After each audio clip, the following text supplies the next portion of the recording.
जाओ जाओ जाओ जाओ जाओ जाओ उस बॉर्डर पे जाओ जिस बॉर्डर पे रोजाना वतन अजीज की शलवारें उतरती हैं। चौकीदार आका नहीं, चौकीदार गुलाम है, आका अवाम है। आप तहकीकाती कमीशन बनाए, मैं आपके पास एक नहीं, दो नहीं, तीन नहीं, 50 बंदे लेकर आऊंगा जिससे कर्नेलों ने पैसों की फरमाइश की है कि रेडियो पाकिस्तान वर्दी वालों ने वर्दी में जलाया था कि नहीं, वर्दियां उतार के इसको जलाया था। ये भी समझता हूं कि अगर मुल्क के हालात ठीक करने हैं और मेरे हालात से मतलब इंतहा पसंदी है तो फिर भी मेरा वही बयान होगा कि फौज मुल्क पुलिस के हवाले करे, खुद जाके बारक में बैठे, बॉर्डर पे बैठे।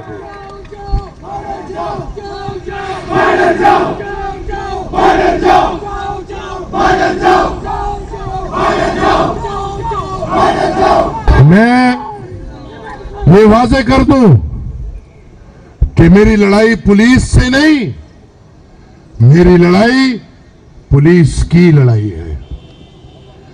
मैं ये वाजे कर दूं कि मेरी लड़ाई मीडिया से नहीं, बल्कि मेरी लड़ाई मीडिया की लड़ाई है। मैं चाहता हूं कि उन चौकीदारों से मीडिया को भी आजाद किया जाए ताकि असद अली तूर की तरह एक गैरतमंद आवाज कभी भी दबे ना, कभी भी बंद ना हो। मेरी लड़ाई जज और वकील की है, हमारी लड़ाई कानून और आईन की बालादस्ती की है। हमारी लड़ाई वकला की और हमारी लड़ाई उन जजों की आजादी की है जो जज आज गुलाम बन के बैठे हुए हैं और एक एक व्हाट्सएप मैसेज पे फैसले कर रहे हैं।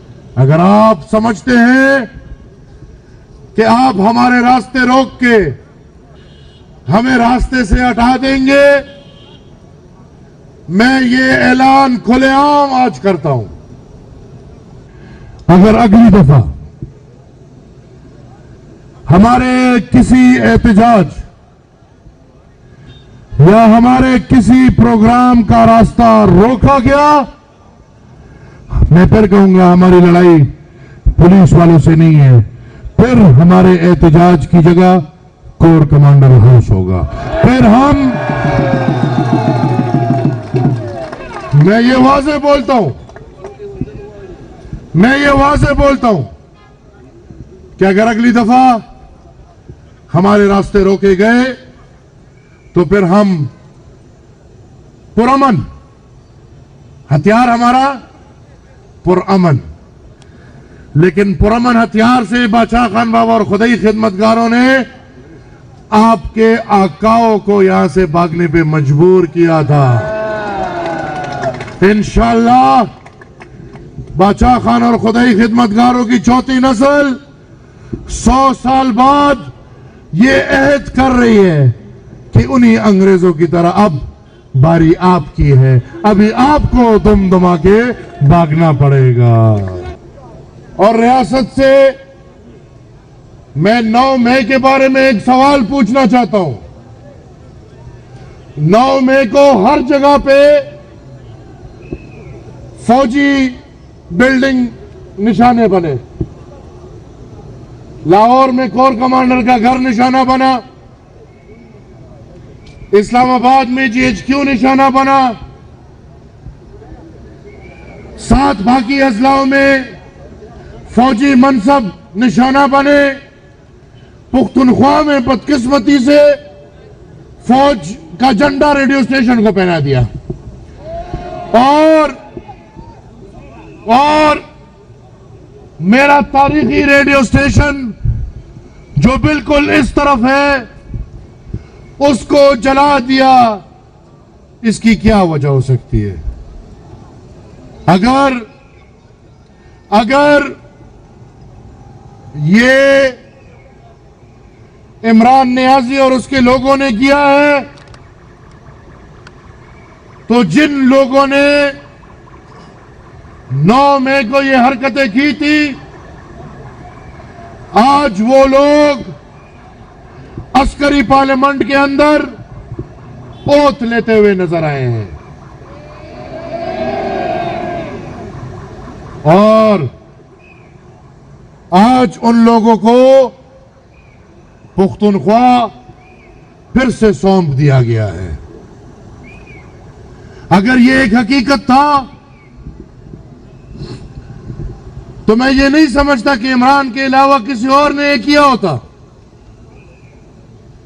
हमने ये किया होता या बलोच ने ये किया होता तो वो आज तक जिंदा रहते। बाकी तो दूर की बातें, पार्लियामानों में जाना, वो ना रहते जिंदा, वो आज तक मरे हुए होते, वो आज तक खत्म होते। वो नवाब अकबर पुख्ती की तरह 12,000 लोगों के साथ जमीन के अंदर ऐसे गुम जाते कि लोगों को पता भी ना चलता कि किधर है और किधर नहीं है। लेकिन अगर ये कौम के साथ एक खेल खेला गया, कौम के असाब के साथ एक खेल खेला गया, इन लोगों को मजलूम दिखाने के लिए ये खेल खेला गया, तो फिर मेरे ख्याल में उन अनासर को अब सामने करना होगा। और मैं बार बार काजी उल कज़ा जनाब काजी फैज ईसा साहब का नाम इसलिए लेता हूं कि वो काजी है, नाम से भी काजी है और काम से भी काजी है। तो अगर काजी गुलाम नहीं है, अगर काजी आजाद है, अगर काजी उल कज़ा आजाद है, तो कम से कम जनाब चीफ जस्टिस काजी फैज ईसा साहब एक कमीशन बना के ये तारीखी रेडियो पाकिस्तान का ही पूछ ले कि रेडियो पाकिस्तान वर्दी वालों ने वर्दी में जलाया था कि नहीं, वर्दियां उतार के इसको जलाया था। अगर काजी उल कज़ा आज गुलाम नहीं आजाद है,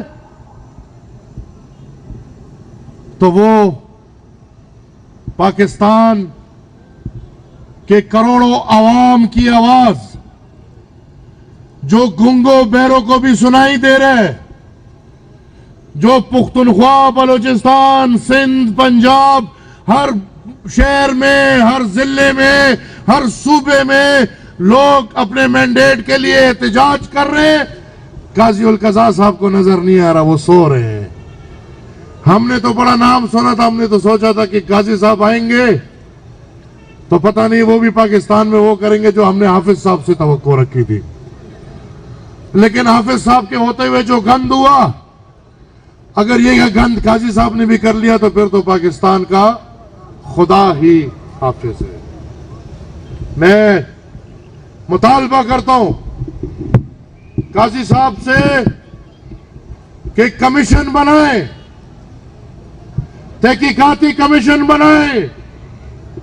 अगर और लोग डरते हैं, अगर और लोग कांपते हैं, तो अल्हम्दुलिल्लाह अवामी नेशनल पार्टी वाले नहीं डरते। आप तहकीकाती कमीशन बनाए, मैं आपके पास एक नहीं, 2 नहीं, 3 नहीं, 50 बंदे लेकर आऊंगा जिससे कर्नेलों ने पैसों की फरमाइश की है। मैं आपके सामने वो मैसेजेस पेश करूंगा जिस मैसेजेस में कर्नेलों ने आंखों पे पट्टियां बांध के बाकायदा मैसेज में लिखा है कि फलाने को इतने पैसे दो और फलाने को इतने पैसे दो। और मुझे पता है ये बातें बुरी लगेंगी,